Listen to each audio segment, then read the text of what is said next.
Episode 28 पेशकश मीरे कारवां। मुझे वो माला नहीं दोगी नीलगिरी? नहीं। वो मुस्कुराते हुए कतियत से बोली। क्यों? नाराज हो? मैं तुमसे नाराजगी का तसव्वुर भी नहीं कर सकती। फिर माला देने में तरद्दुद क्यों? वो ठहरे हुए लहजे में बोली। तुम्हें इस माला की हाजत नहीं है क्या? किसी को दिया हुआ तोहफा वापस लिया जाता है? मैंने पूछा। वो बोली, मैंने वो माला तुमसे वापस नहीं ली, बल्कि हकीकत यह है कि तुम इस तोहफे की हिफाजत नहीं कर सके। इस कोताही के लिए मैं नदामत का इजहार कर चुका हूं नीलगिरी, मैंने कदरे सख्त लहजे में कहा।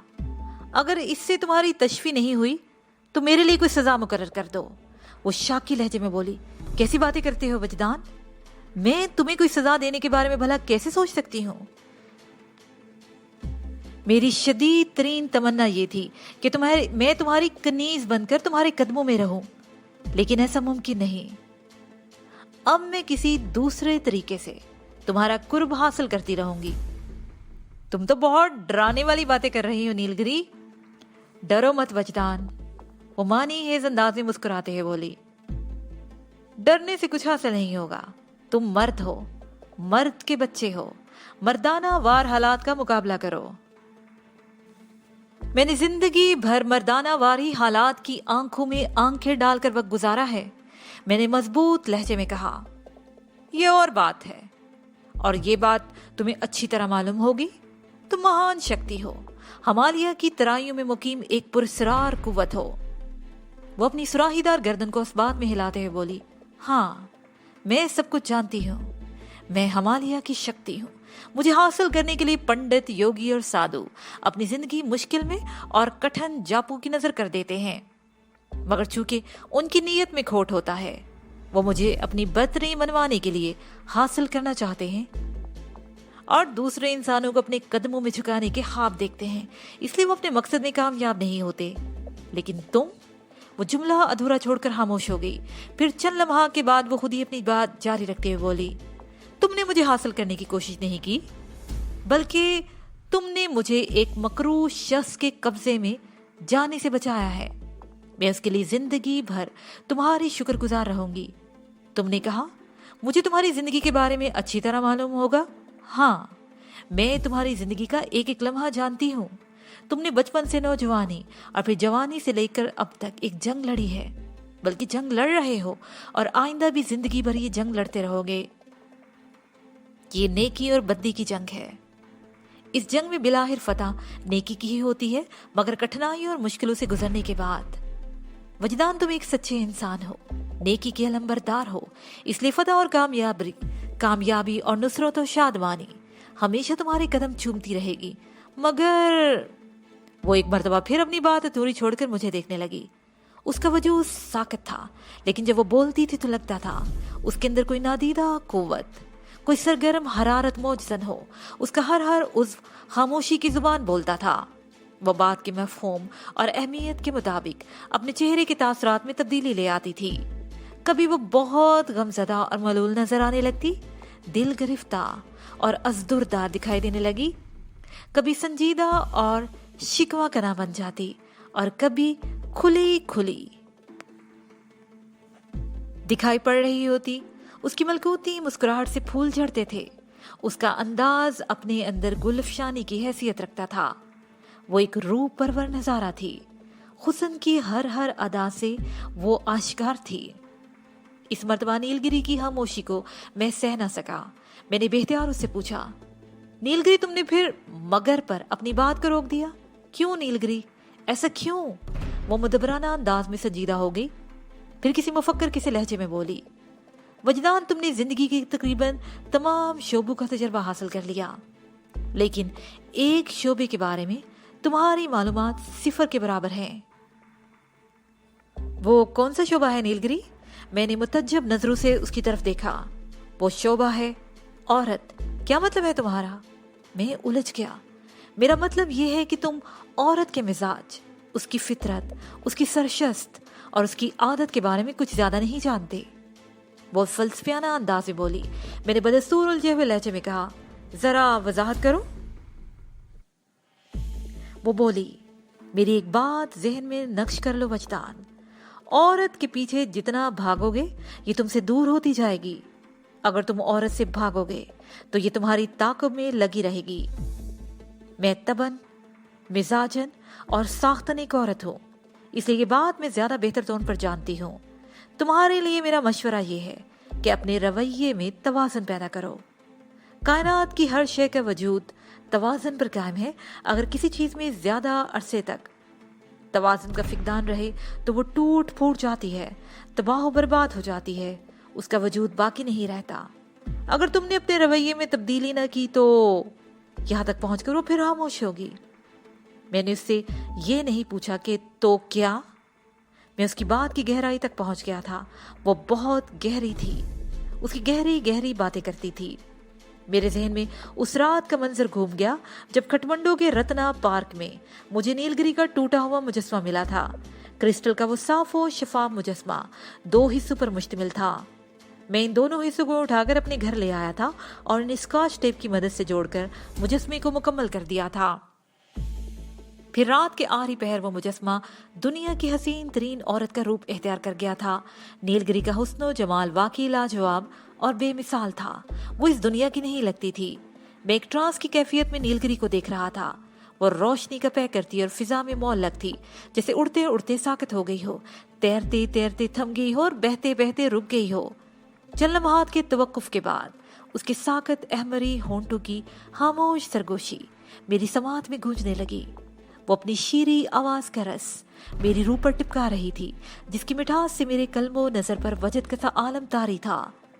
وجدان، قدرت نے انسان کو ایک محسوس فطرت پر پیدا کیا ہے، عورت اور مرد کو ایک جوڑے کی شکل دی ہے۔ فطرت کا تقاضا یہی ہے کہ عورت اور مرد جوڑے کی صورت میں زندگی بسر کریں۔ یاد رکھو، کائنات کی کوئی بھی چیز اپنی فطرت کے خلاف زیادہ عرصے تک پنپ نہیں سکتی، اسے نیست و نابود ہونا پڑتا ہے۔ تو میری باتوں کا مطلب سمجھ رہے ہو نا وجدان؟ میں نے کسی سحر زدہ معمول کی طرح بات میں سر ہلا دیا۔ وہ اپنا شیریں کلام جاری رکھتے ہوئے بولی، میں نے یہ تمنا کی تھی کہ تمہاری کنیز بن جاؤں گی، مگر اپنی اصلی شکل میں مجھے اب یہ ممکن نظر نہیں آتا۔ مجھے کوئی دوسری صورت اختیار کرنا ہوگی۔ میں مکمل طور پر تمہاری بن جانے سے پہلے تمہیں بے انتہا بے پناہ شکتیوں کی مالک بنانا چاہتی ہوں۔ وہ پراسرار سلسلے کی پہلی کڑی ہے، وہ مالا، لیکن وہ بہت ہی طویل، نرم اور گرم سانس خارج کرتے ہوئے بولی، وجدان، تم بہت ہی مختلف اور منفرد مرد ہو۔ پراسرار شکتیوں وغیرہ کو تم زیادہ اہمیت نہیں دیتے، بلکہ اپنے زور بارو پر بھروسہ کرتے ہو۔ تم نے تو ماسٹر ہینگ پائی کی دی ہوئی شکتی یعنی چی سے بھی ہاتھ استفادہ نہیں کیا، بس اتفاق سے 2-4 مرتبہ اسے استعمال میں لائے ہوگے۔ تم دراصل ایک عملی انسان ہو۔ پریکٹیکل لوگوں کا مسئلہ یہ ہوتا ہے کہ وہ دوسروں پر انحصار کی بجائے اپنی صلاحیتوں پر بھروسہ کرتے ہیں۔ تم ایک باصلاحیت اور ایک نیک نیت انسان ہو، بدی کے خلاف نیکی کا ساتھ دیتے ہو، ظاہر کے مقابلے میں، ظالم کے مقابلے میں مظلوم کی دستگیری کرتے ہو۔ بس تمہاری انہی اداؤں نے تو مجھے گھائل کیا ہے وجدان۔ میں تمہاری گرویدہ ہو گئی ہوں، میں تم سے دور نہیں رہ سکتی، اور اپنی اصلی شکل و صورت میں تمہارے قریب نہیں آ سکتی، کیونکہ تم نے اپنا جاپ مکمل نہیں کیا اور نہ ہی کبھی کرو گے۔ جاپ مکمل کیے بغیر ہمارا ملاپ نہیں ہو سکتا۔ تمہیں میری طلب ہو یا نہ ہو، لیکن تم میرا مطلوب ہو۔ میں اپنی اصلی شکل میں نہ صحیح، کسی دوسری صورت میں تو تمہارا قرب حاصل کر سکتی ہوں۔ یہاں تک پہنچ کر نیل گری دل آویز انداز میں مسکرائی۔ اس کی مسکراہٹ میں کوئی ایسی بات تھی کہ میرے رونگٹے کھڑے ہو گئے۔ میں نے لرزیدہ لہجے میں پوچھا، آخر تم کیا کرنے کا ارادہ رکھتی ہو نیل گری؟ تمہارے عزائم تو مجھے ہاتھ سے خوفزدہ کرنے والے محسوس ہو رہے ہیں۔ روشنی کے اس پیکر نیل گری کی آنکھوں کی چمک میں بے پناہ اضافہ ہو گیا۔ وہ خاموش لبوں سے گویا بولی، تو میری سماعت میں نکرئی گھنٹیوں کی گنگناہٹ بہت دور تک اترتی چلی گئی۔ وجدان، सारी दुनिया के योगी, साधु, पंडित और ज्ञानी मुझे हासिल करने के लिए सर धड़ की बाजी लगाए हुए हैं, लेकिन मैंने खुद को तुम्हारे लिए महसूस कर दिया है। मैं तुम्हारी सुबह महकाऊंगी, रातें चमकाऊंगी और हिलवतें गरमाऊंगी। तुम मुझे अपने बिस्तर की शिकनों में पाओगे। मैं लहू बनकर तुम्हारी नस नस में दौड़ूंगी। मैं सरासीमा नजर से नीलगिरी को देख रहा था। वो एक अंदाजे दिलरुबाई से मुस्कुराती हुई बोली, वजदान, मुझे देख लो, बहुत अच्छी तरह गौर से देख लो। मैं अपनी असली शक्ल सूरत में तुम्हारे सामने मौजूद हूँ। आज के बाद तुम मेरी असल सूरत नहीं देख सकोगे इस शक्ल में। ये हमारी आखिरी मुलाकात है वजदान। ऐसा तो ना कहो नीलगिरी, मैं तड़प कर बोला। वो अपने ही धुन में बोलती चलेगी, वजदान, आज के बाद मैं नए रंग रूप में, नए बहरूप में तुम्हारे सामने आया करूंगी। जब कभी कोई औरत तन्हाई में तुम्हारा कुर्ब हासिल करना चाहेगी तो तुम उसके अंदर नीलगिरी को पाओगे। हर औरत में बाहर सूरत मैं तुम्हें हासिल करती रहूंगी। मैंने लुकनज़दा लहजे में कहा, तुम इतनी खतरनाक हो सकती हो नीलगिरी, ये तो मैंने कभी सोचा भी नहीं था। वो खामोश लबों से मुस्कुराई और हवा में तैरते हुए मेरे इंतहाई करीब आ गई और फिर मेरी आंखों में बहुत दूर तक झांकते हुए बोली, जो बात इंसान ने कभी सोची नहीं होती, कभी न कभी उसे सोचना पड़ती है। अपनी बात खत्म करते ही वो निहायत आहिस्तगी से मेरे पहलू में लेट गई। मैंने बुखलाए हुए अंदाज में कहा, तुम हद से बढ़ रही हो नीलगिरी, और तुम हाँ डर रहे हो वजदान। वो मेरी पसलियों पर अपना मलकूती चेहरा रगड़ते हुए बोली। मैं सन्नाटे में आ गया और फिर कमजोर सी आवाज में बोला, ये क्या बेहूदगी है? ये बेहूदगी नहीं, खुशनूदगी है। मैंने घबरा कर आंखें खोल दी। मैं हवालात की उसी कोठरी में संगी दीवार से सर टिकाए लेटा था। मट्टी के तेल का दिया अपनी जगह पर असली हालत में रोशन था। थोड़ी देर कबल नीलगिरी से मैंने जिस कैफ आगे और निशात अंगेज माहौल में अलविदाई मुकालमत की थी, वो सब कुछ खत्म हो चुका था। बेख्तियार मेरा हाथ अपने पहलू में चला गया जहां थोड़ी देर पहले नीलगिरी दराज थी। मेरे पूरे बदन में चूंटियां सी रेंग रही थी। मेरा हाथ नसवानी हतूत से छू गया था। मैंने डरते डरते कनोखियों से अपने पहलू में देखा। एक इत्मीनान बख्श सांस मेरे सीने से खारिज हुई। वो धन्नो थी जो नींद की हालत में फिसलते हुए मेरे पहलू से आ लगी थी। सर्दी के बायस उसने अपने वजूद को झींगे की तरह मोड़ रखा था। उसका मुंह मेरी पसलियों से टिका हुआ था और वो गहरी गहरी गर्म सांसें ले रही थी।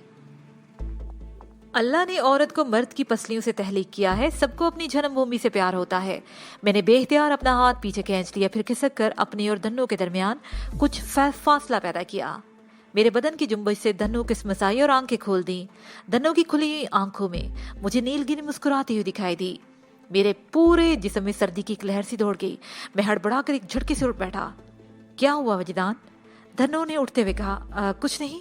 मैंने दोनों हाथों से अपना चेहरा ढांप लिया। वो तशवीशनाक लहजे में बोली, तुम ठीक नहीं लग रहे। क्या बात है वजदान, मुझे सच सच बताओ।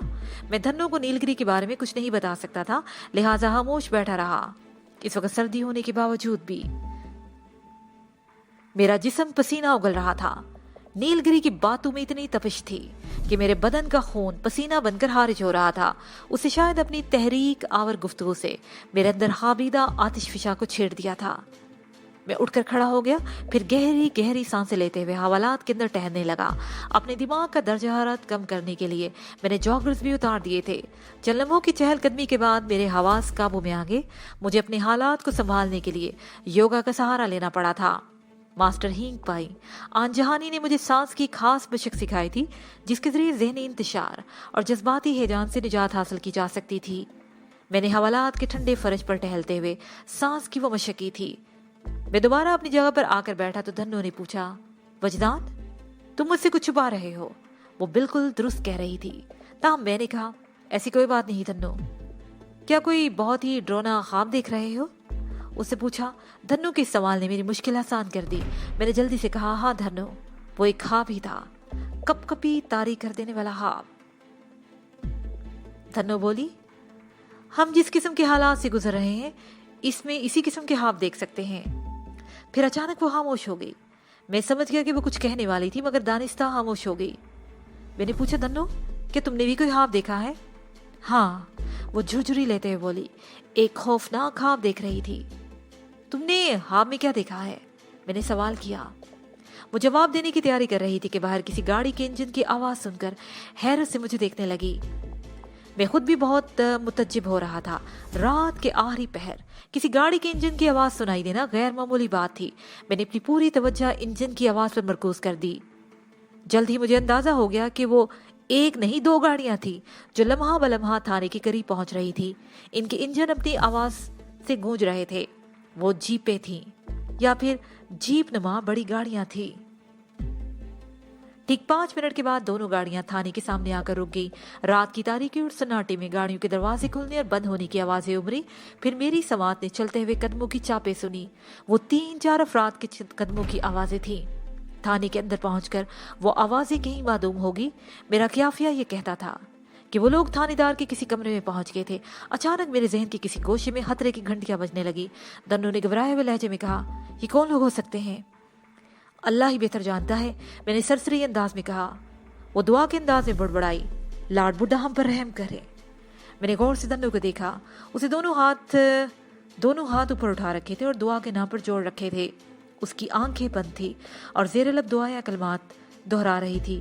ظاہر ہے وہ اپنے لاڈ بدھا سے ہی مطلب گوتم بدھ سے مخاطب تھی۔ میرے پاس گھڑی نہیں تھی، اس لیے وقت کا درست اندازہ لگانے سے میں قاصر تھا۔ تاہم مجھے محسوس ہو رہا تھا کہ رات تقریباً اپنا سفر ختم کر چکی ہے اور اب تقریباً صبح ہی ہونے والی ہے۔ اس کے ساتھ ہی یہ پارٹ اپنے اختتام کو پہنچا۔